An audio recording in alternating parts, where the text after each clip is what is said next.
Notre dissuasion nucléaire nous protège. Elle est complète, souveraine, française de bout en bout. Mais répondant à l'appel historique du futur chancelier allemand, j'ai décidé d'ouvrir le débat stratégique sur la protection par notre dissuasion de nos alliés du continent européen. Françaises, Français, mes chers compatriotes, je m'adresse à vous ce soir en raison de la situation internationale et de ses conséquences pour notre pays et pour l'Europe, et cela après plusieurs semaines d'action diplomatique. Vous êtes en effet, je le sais, légitimement inquiets devant les événements historiques en cours qui bouleversent l'ordre mondial. La guerre en Ukraine, qui a entraîné près d'1 million de morts et de blessés, continue avec la même intensité.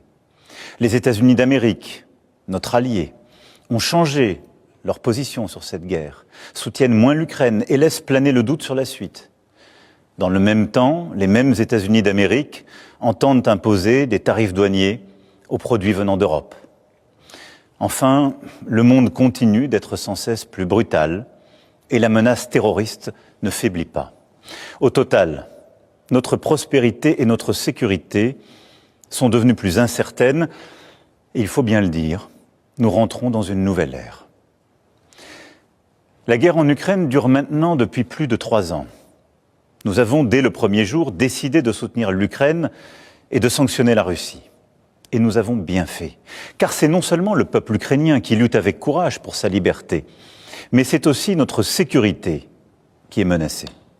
En effet, si un pays peut envahir impunément son voisin en Europe, alors personne ne peut plus être sûr de rien. Et c'est la loi du plus fort qui s'applique. Et la paix ne peut plus être garantie sur notre continent même. L'histoire nous l'a enseigné. Au-delà de l'Ukraine, la menace russe est là et touche les pays d'Europe, nous touche. La Russie a déjà fait du conflit ukrainien un conflit mondial. Elle a mobilisé sur notre continent des soldats nord-coréens, des équipements iraniens, tout en aidant ces pays à s'armer davantage.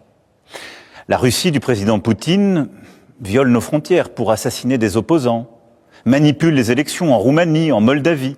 Elle organise des attaques numériques contre nos hôpitaux pour en bloquer le fonctionnement. La Russie tente de manipuler nos opinions avec des mensonges diffusés sur les réseaux sociaux. Et au fond, elle teste nos limites. Elle le fait dans les airs, en mer, dans l'espace et derrière nos écrans. Cette agressivité ne semble pas